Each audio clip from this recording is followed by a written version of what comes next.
अब आखिर में आपको इस वर्ष यूपीएससी की परीक्षा में सफल रहे कुछ छात्रों के बारे में हम बताना चाहते हैं, जिनकी कहानियां खास तौर पर हमारे देश के बच्चों को और युवाओं को बहुत कुछ सिखा सकती है।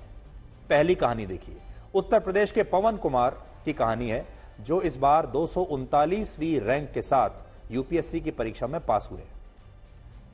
बुलंदशहर के इस गांव में इस टूटे फूटे घर को आप देखिए, जहां पवन कुमार रहते हैं और जहां वो पढ़ाई करते थे। मैं थोड़ा बड़ी स्क्रीन पर आपको दिखाता हूं ताकि आप ठीक से देख पाए। देखिए, यह है पवन कुमार का घर। इस घर में पक्की छत तक नहीं है और पक्की छत की बजाय इस घर में त्रिपाल और प्लास्टिक की छत लगी हुई है। घर में बिजली का कनेक्शन तो है, लेकिन गांव में बिजली हमेशा रहती नहीं है। घर में चूल्हे पर खाना बनता है और पवन की मां और बहन खाना बनाने के लिए, चूल्हे में जलाने के लिए जंगल से लकड़ियों को आज भी लेकर आती हैं। उज्ज्वला योजना के तहत गैस कनेक्शन तो उन्हें मिल गया, लेकिन गैस सिलेंडर खरीदने के लिए उनके पास पैसे नहीं है। घर में इतनी तंगी है कि कुछ वर्ष पहले जब पवन को पढ़ाई के लिए एक स्मार्टफोन चाहिए था, तो पूरे परिवार ने मजदूरी करके 3200 रुपए में पवन कुमार को एक सेकंड हैंड मोबाइल फोन दिलवाया था।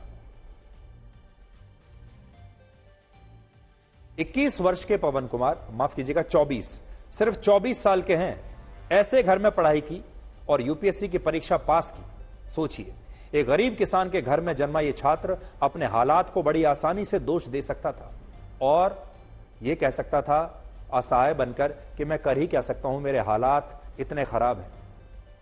ये मैं उन बच्चों के लिए और युवाओं के लिए कह रहा हूं जो अक्सर यह बहाना बनाते हैं कि हमारे हालात ठीक नहीं हैं, हमारे पास सुविधाएं नहीं हैं, हमारे पास माहौल ठीक नहीं है, हम कर ही क्या सकते हैं। लेकिन अगर इस माहौल में, इस गरीबी में रहते हुए एक युवा यूपीएससी का एग्जाम क्रैक कर सकता है, तो फिर कुछ भी हो सकता है।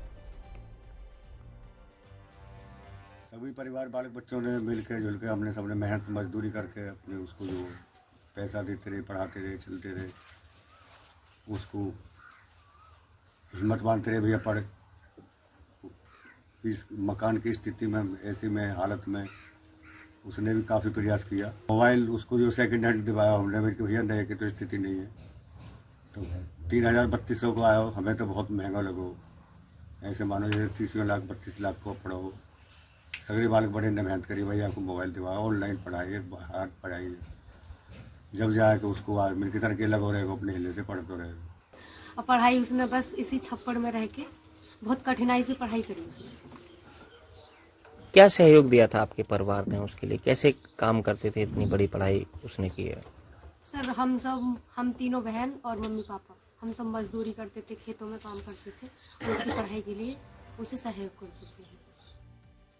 तो जीवन में सफलता पैसे से नहीं आती है, एयर कंडीशनड कमरों से नहीं आती है, सुख सुविधाओं से नहीं आती है। जीवन में सफलता मिलती है इच्छा शक्ति से। अगर इच्छा शक्ति मजबूत है, लोहे की तरह अगर आपके इरादे हैं, और परिश्रम से।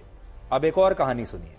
आंध्र प्रदेश के उदय कृष्ण रेड्डी की 780वीं रैंक आई है और उनकी कहानी बड़ी अलग है।